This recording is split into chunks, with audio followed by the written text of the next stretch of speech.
Ok. Ensuite, j'ai lu, pas plus tard qu'aujourd'hui, que de nombreuses voiries bénéficieront d'un raclage, soit d'un enlusage. Les rues doivent être déterminées après l'hiver. Comment le budget pour ce poste a-t-il été calculé, puisque les rues ont été décidées? Mais on estime toujours un budget, il faut bien se limiter à un moment donné à un budget. Donc là, on consacre quand même un budget qui est considérable, donc il se retrouve dans voirie trottoir. Il y aura une partie dedans de trottoir, une partie de voirie, mais on est quand même à 300 000 à 400 000 euros de voirie. Et Michel, et tu détermineras. On a terminé les rues qui ont fait après l'hiver. On a déjà un petit peu ciblé, mais on va un petit peu voir si on n'a pas les autres qui vont dégrader ou pas. Ok, ce sera tout pour moi. Oui. Je voudrais savoir, concernant le point 008, achat du chalet à Mortrou, est-ce que c'est toujours la suite de la saga qui dure depuis plusieurs dizaines d'années? Et est-ce que c'est un arrangement à l'amiable avec l'occupant du chalet pour que l'administration communale régularise une fois pour toutes cette situation déjà? L'idée de sortir, en effet, ce chalet-là d'une situation qui date depuis 50 ou 60 ans. Ouais. Donc, oui, ce serait de trouver une solution à l'amiable. Donc, le plus facile, on pense, serait de dédommager, en gros, racheter le chalet sous forme, en gros, de dédommagement. Comme ça, nous serions pleinement propriétaires à la fois du terrain et du chalet. Voilà, c'est la logique. Bon, ce n'est pas un point essentiel pour nous, mais je pense qu'il faut essayer de sortir de ça. Ah oui. Ouais. J'ai un autre point. Je vois l'éclairage public supplémentaire de 1 500 €. Je me souviens que l'administration communale a été contactée pour un supplément d'éclairage sur la rue des Fusiliers. Est-ce que ça en fait partie? C'est un budget qu'on a mis de manière systématique. On pensait à celui-là, et on pensait à celui que tu avais demandé, la solution des professions. Maintenant, on va voir si on tombe juste. Oui, mais en fait, ils sont pris dedans. Oui, maintenant, il faut quand même penser que la rue des Fusiliers, c'est national. Donc il faut voir si c'est... Oui, c'est parce que c'est tellement bizarre qu'il y a 13 poteaux, qu'il y a 12 ordres d'éclairage, et là où il y a des habitations, c'est justement là qu'il n'y en a pas. Ouais. Alors, il y a encore un point que je voudrais vous demander. Street art, donc l'art de rue, 15 000 € à Dahlem, qu'est-ce qu'on prévoit comme art de rue? Alors, c'est un peu le projet qu'on avait expliqué avec Daniela à Loïc la dernière fois. Donc pour être oui, tout à fait honnête, rappelez-vous, il y avait eu une fois dans une séance de débat une proposition pour peut-être réaménager les boîtiers électriques dans les rues. Dans un premier temps, nous avions fait des démarches auprès de différents organismes et puis nous sommes tombés sur une société, une start-up de jeunes qui ont lancé ça dans plusieurs communes. Donc ils ont déjà une certaine expérience et il y avait vraiment une grosse prise en charge de leur part par rapport à la mise en place de ce projet qui peut se faire donc en concertation avec les jeunes ou les artistes de la commune. Et donc il est vrai dans un premier temps, on l'avait rapporté à Loïc et nous avait dit que nous gardions ça dans nos cartons parce que vu voilà, la crise écologique, économique et autres, nous n'étions pas certains de pouvoir dégager des sous pour pouvoir consacrer ces sous à ce projet. Mais bon voilà, heureusement, il a dit à nous une saine gestion, mais également peut-être des recettes qui n'étaient peut-être pas espérées, nous permettent de pouvoir quand même donner, consacrer un budget en même temps à la culture qu'au tourisme, ainsi qu'à la jeunesse. Voilà. Merci. Une dernière chose, c'est concernant l'intervention de M. Dewey sur le rappel de fait au conseiller de demander à l'administration des questions des pointures.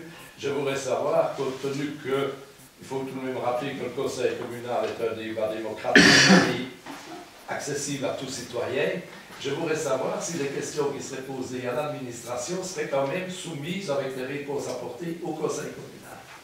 Et non pas simplement rester dans les cartons et que ça ne soit pas publié. Enfin, moi, quand j'ai rédigé le mail, mon idée c'était enfin, souvent il y a des questions de détail. Je pense à Loïc qui a posé la fois passée, bah tiens, qu'est-ce que l'article formation du personnel avait augmenté, tiens, bah, qu'est-ce que les agents ont suivi comme formation cette année, je ne sais pas par cœur, quoi. Donc tout ce genre de détails des articles budgétaires essentiellement à l'ordinaire, pour moi, c'est pour vous, hein. Enfin, pour moi, peu importe quoi, que ce soit posé à l'administration ici, mais je pense que ça peut vous aider avant de voter le budget, et vous pouvez avoir réponse à tous les détails. Maintenant, enfin, je pense, voilà, c'est mon avis, je pense que si c'est pour poser des questions à l'administration et puis les reposer ici, mais l'un n'empêche pas l'autre, et ça peut raccourcir les débats. Si le conseiller est déjà éclairé sur sa demande, ça peut être une conversation succincte, mais qui serait quand même commentée à l'usage du citoyen, qui pourrait simplement s'informer du rôle de chacun des conseillers. Moi, je n'ai pas guidé vos interventions, moi, je rappelle juste qu'on est à votre disposition si vous avez besoin de plus de détails sur certains articles budgétaires. Merci. D'autres remarques, d'autres points? Je propose qu'on vote alors le budget. Oui. J'avais une remarque par rapport au niveau du PP, puisque tu as déjà répondu tantôt avec l'augmentation de 815 000, 748 €, je te posais la question de ce qui faisait cette modification. C'est ça, oui. Et alors, à la page 47, donc, correspond à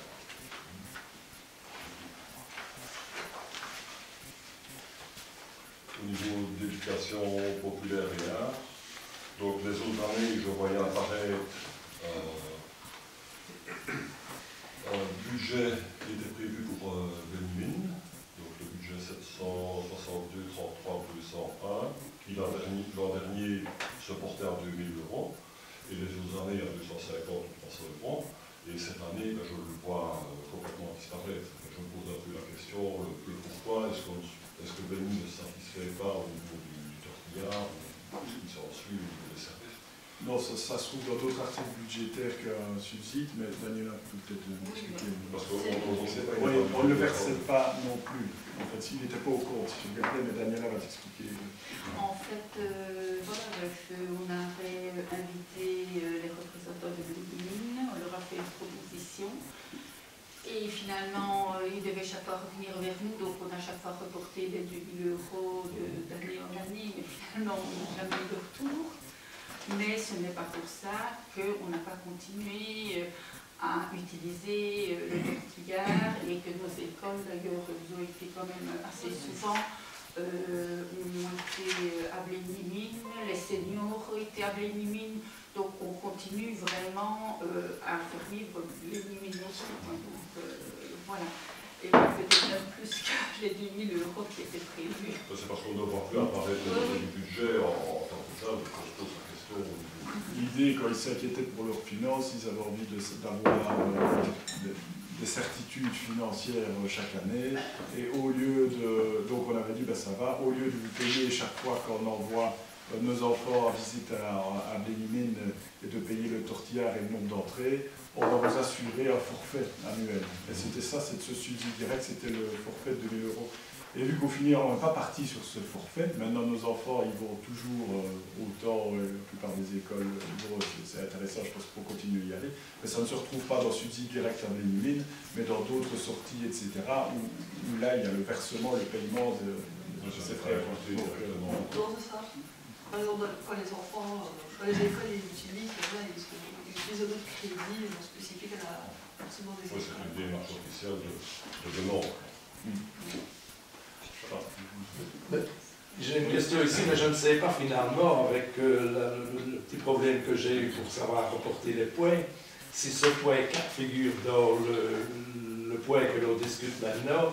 Il s'agit des chevilles-nattes, l'enseignement de la petite enfance, la jeunesse de bibliothèque et de l'artisanat. C'est maintenant. Vous pouvez les poser maintenant parce que les 3-4 points concernant le budget sont. Bon, voilà, c'est la même thématique.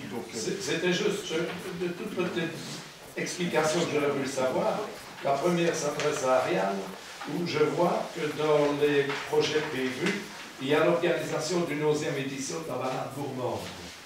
J'ai vu dans le bulletin communal que vous aviez planifié cette balade pour le 21 octobre. Oui, nous avons été contactés par la SDL qui s'occupe de la marche. Oui. Et donc nous allons voir ce que nous pouvons faire, si on peut continuer, si on peut cohabiter ou si on va devoir... La cohabitation sur une région comme Dahlem va être extrêmement difficile. Parce que vous allez avoir des gens qui se croisent, des marcheurs qui vont entrer dans un endroit où c'est pour la marche gourmande et des choses comme ça. C'est très compliqué de faire 2 marches semblables. Ils ont envie de participer. Qu'est-ce que ça a à voir avec le budget? Juste pour savoir. Pardon? Par rapport au budget, qu'est-ce que ça a? Ben, c'est-à-dire que je vois ceci dans le point 4, mais je ne sais pas si ce point 4 se réfère au budget ou à quoi ça se rapporte, parce que je vous dis que j'ai eu des difficultés. Oui, pour la faire... note de bon, ça se rapporte au budget.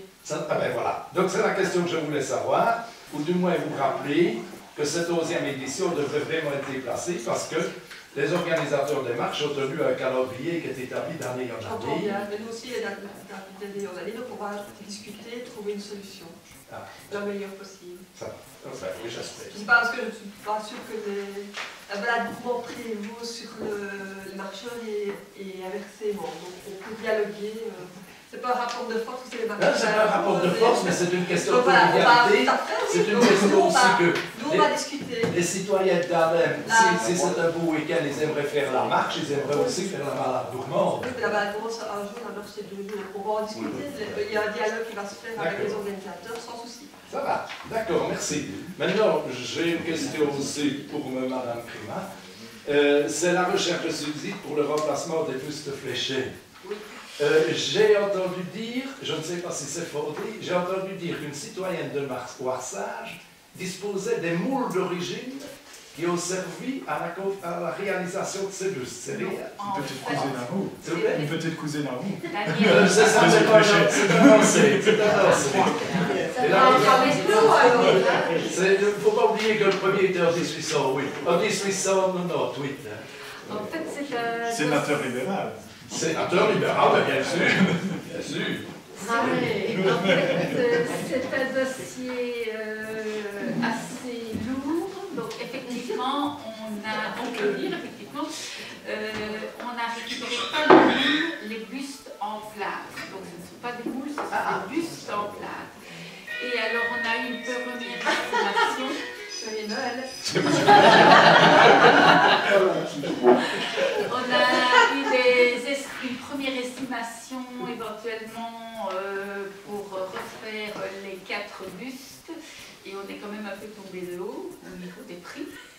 C'est quand même, ce serait de l'ordre, et tout n'est pas encore compris dedans, donc, mais minimum 50 000 euros.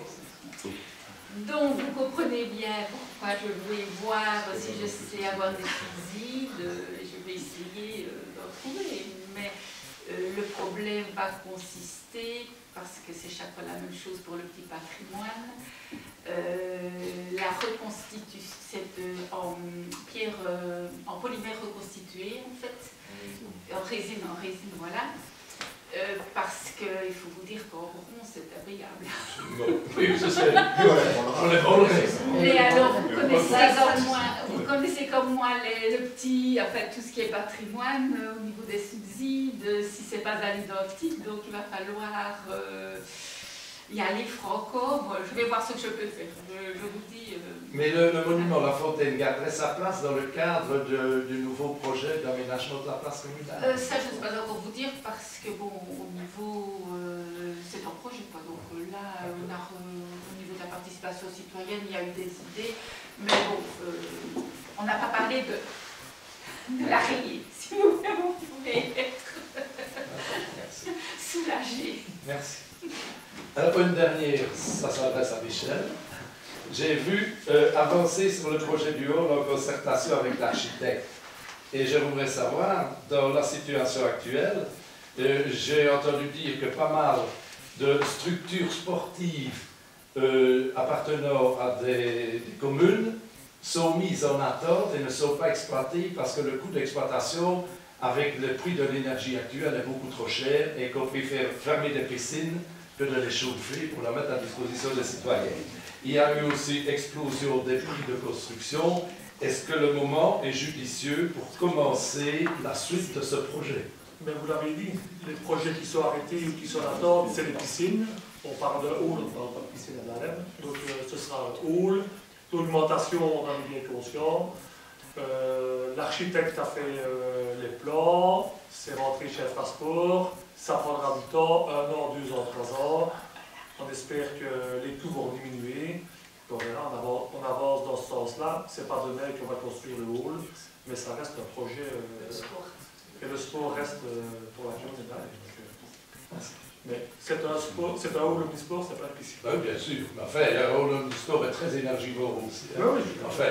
Quel est votre avis si vous étiez dans la majorité, M. Fléché, vous abandonnez le projet, vous continuez? Ben, écoutez, le problème est que je ne suis pas dans la majorité.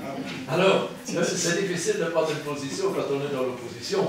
On peut très bien faire une opposition dite constructive, et une opposition constructive, pour moi, est une opposition qui se renseigne et qui essaye de comprendre les motivations de la majorité. Mais je pense que les citoyens ont le droit à la transparence. Bien Donc sûr. à un moment donné, soit vous voulez toujours être dans l'opposition, soit vous souhaitez être dans la majorité, et là il faut prendre des responsabilités. Donc à un moment donné, quand on doit prendre des responsabilités, est-ce qu'on est favorable, on avance, est-ce qu'on n'est pas favorable, on arrête.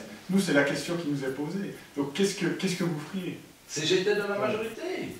Mais dans la majorité, bien sûr, mais j'avancerai dans le projet en tenant compte évidemment des coûts que ça peut engendrer, des actions que ça peut avoir sur les finances communales, mais encore une fois, je vous dis, dans mon rôle de conseiller de l'opposition, c'est simplement tenir l'information. Ici, je n'établis pas une critique, je demande une information. Je vais te poser une question. Mais moi, je donne la réponse. Merci. Merci. Y a-t-il d'autres questions? Oui. Pour moi.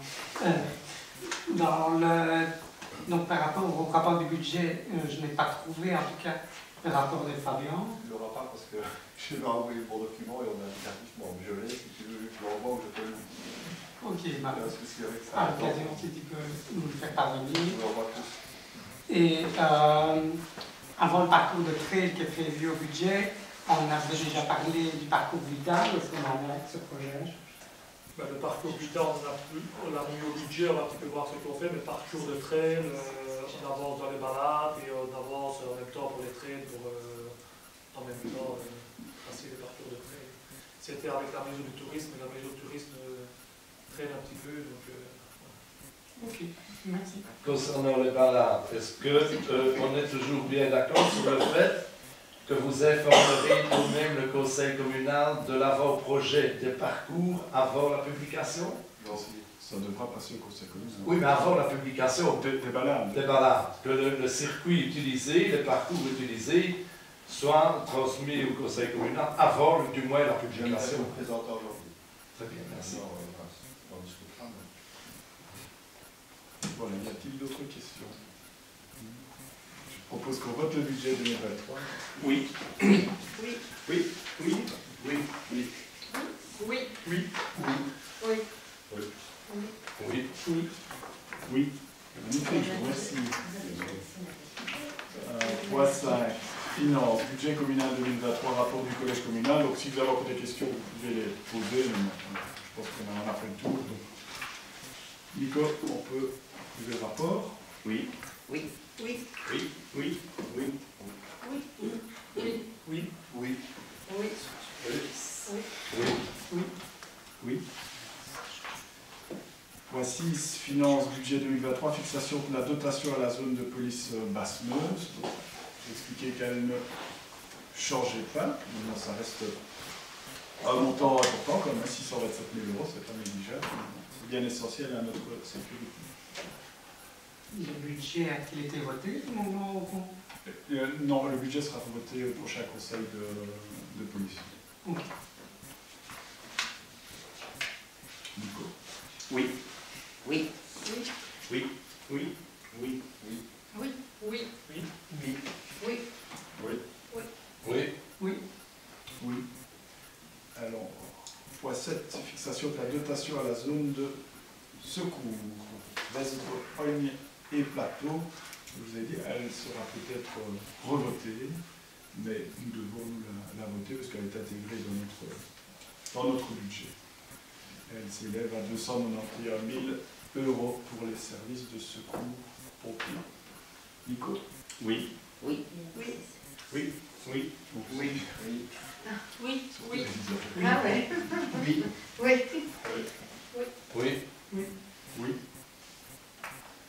Alors, finance, taxe communale additionnelle, exercice 2023, donc deux taxes additionnelles, donc les deux principales. Donc, à l'IPP additionnel, à l'IPP s'élève à 7,5%, et j'aime bien le dire que c'est le taux le plus bas des 24 communes de l'arrondissement de Liège.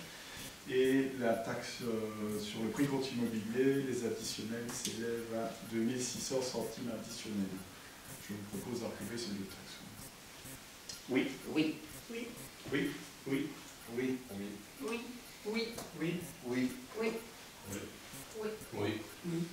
Oui, alors au dernier conseil, nous avions voté, je pense à l'unanimité, les redevances et taxes communales, toutes les petites taxes et redevances administratives pour la demande de documents, notamment pour la taxe sur le bâtiment et autres. Donc là, au niveau de la tutelle, on nous a demandé de changer parfois le contenu, voire de supprimer certaines redevances, certaines taxes et les intégrer dans des redevances. Donc en gros, une personne, c'est des taxes qu'on formulait de la même manière depuis 25 ou 30 ans. Une personne a changé la tutelle et cette personne-là préfère que ce soit rédigé différemment. Donc nous suivons bien entendu ces conseils. Et si une taxe est supprimée, elle est ajoutée à la redevance pour qu'au niveau des montants que nous avions votés, ça ne change rien pour l'administration. Là, assuré, c'est l'administration qui a procédé à ces différents changements. Pour le citoyen, ça ne change rien. Ça a changé à ce qu'on a voté au Conseil. Oui. Oui. Oui. Oui. Oui. Oui. Oui. Oui. Oui. Oui. Oui. Oui. Point 10, enseignement communal maternel, ouverture de classe au 22 du 11 2022. Oui, donc c'est plus simple par rapport, donc c'est en cas de mémoire par rapport au jour du 1er octobre 2022, et donc ce qui nous permet d'ouvrir un mi-temps pour assurer l'encadrement de ces élèves supplémentaires. C'est plus 5 à Berno, et le deuxième point c'est un warsage, plus on est à 64, là, plus 4 élèves. Ça. Voilà. Donc depuis le mois de novembre, c'est passé. Y a-t-il des questions? Non, je propose qu'on approuve. Oui. Oui. Oui. Oui. Oui. Oui. Oui. Oui. Oui. Oui. Oui. Oui. Oui. Alors, point 11, jeunesse maison des jeunes de la Basse-Meuse, convention partenariat renouvelé. Et donc on vous propose de renouveler la convention qui est déjà en cours actuellement depuis quelques années maintenant. Et donc qui consiste principalement à mettre à disposition donc, les locaux qu'ils occupent actuellement donc, aux demandes de l'école de Dahlem, de prendre en charge les frais de gestion eau et électricité, et donc également d'attribuer un subside de 7 500 € qui couvre notamment la prise en charge d'activités, l'encadrement du conseil communal des enfants, d'activités discriminées ici, notamment, voilà, ici on parlait du budget extraordinaire où on a mis un montant pour créer des activités qui peut-être de skatepark ou autres. Donc voilà, les éducateurs de la maison des jeunes nous aident notamment pour assumer ça. Et les activités telles que aussi la coordination socio-scolaire. Voilà. Ça peut être aussi. C'est le deuxième subside.